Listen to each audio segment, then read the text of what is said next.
Now we can discern the chilling, silent scream on the face of this child who is now facing imminent extinction.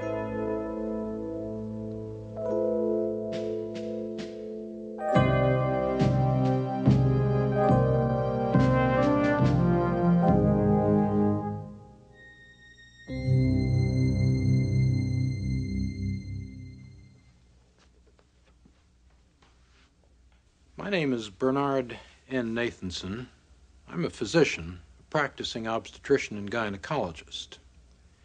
And I think I've had a passing experience in matters of abortion. Now, when I was a medical student in 1949, we had no such science as fetology. We were taught that the unborn child, the fetus, was something in the uterus, but it was really an article of faith as to whether or not it was a human being and whether or not that human being had any unique personal qualities. But the whole story has changed since the 1970s.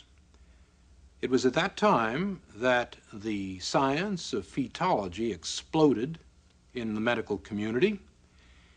It exploded by means of the introduction of great new technologies such as ultrasound imaging, electronic fetal heart monitoring, fetology, hysteroscopy, radioimmunochemistry, and a host of other dazzling technologies which today constitute, in fact, the corpus of the science of fetology. Real-time ultrasound, that is, imaging of the child in motion, has been available as a clinical tool since 1976. The room for the ultrasound examination consists of a conventional examining table, as well as the ultrasound imaging device itself, a bulky appearing machine here. Now the pregnant woman is positioned on the table for the examination. The abdomen is suitably draped. The head of the instrument is now placed over the uterus. This device, in turn, consists basically of a crystal which sends out pulsing high-frequency sound waves and a transducer which collects the echoes of these waves. The echoes are then collated by a computer, which in turn assembles them into a recognizable image of the living unborn child. And the child can be imaged by either a linear scan, which is useful for later pregnancies, or a sector scan, which is more accurate for delineating the child in an early pregnancy, such as this one. The image, reconstructed from the echo pattern, is capable of truly amazing resolution. And so discerning is this instrument that the tiny valves of the heart can be studied as they snap open and shut during the contractions of the heart. Mothers and fathers, for the first time, have been afforded a view of their unborn child by this spectacular technology. And those technologies, those apparatuses and machines which we now use every day, have convinced us that beyond question, the unborn child is simply another human being, another member of the human community, indistinguishable in every way from any of us. Now, for the first time, we have the technology to see abortion from the victim's vantage point. Ultrasound imaging has allowed us to see this.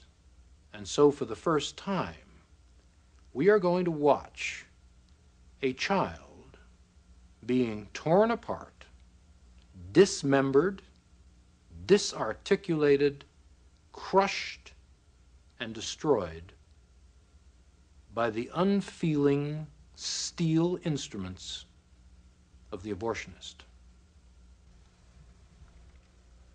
What we are looking at here is a depiction of the development of this child in its prenatal stage of life, from virtually the very beginnings to the end of that stage. We have here the child at 4 weeks, at 8 weeks, at 12 weeks, at 16 weeks, at 18 weeks, at 20 weeks, and at 28 weeks.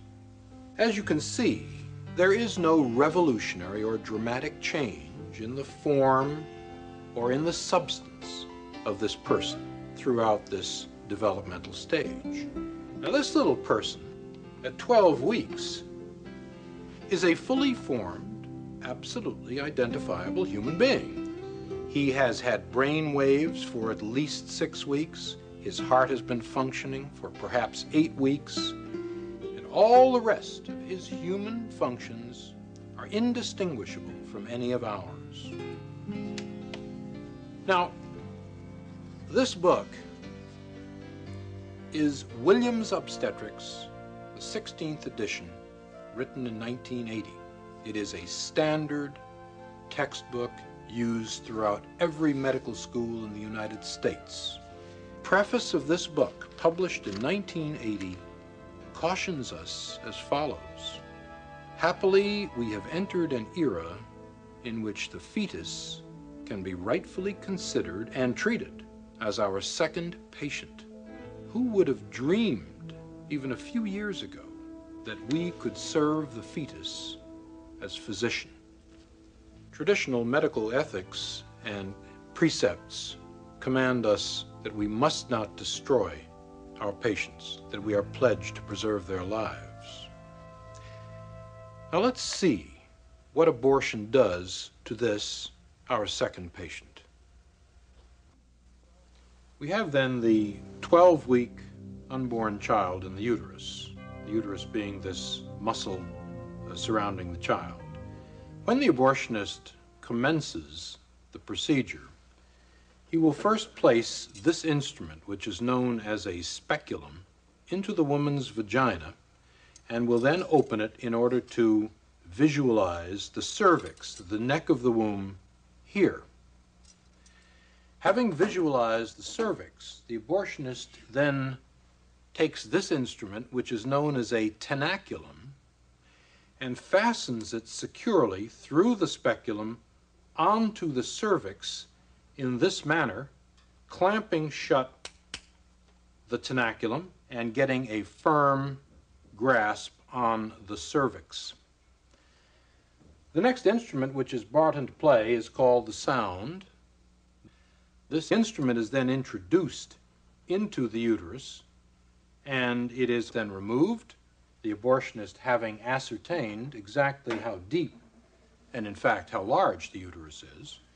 And then this set of dilators, these metallic curved instruments, are used to effect the opening of the cervix in order to introduce finally the abortion instruments themselves.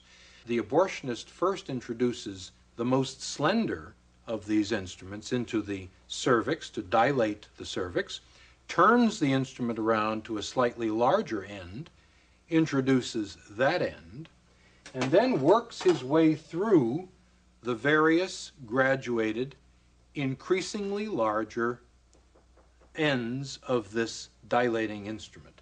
He will then take the instrument known as the suction apparatus, which is opened. It is in a sterile container prior to the actual use of the instrument.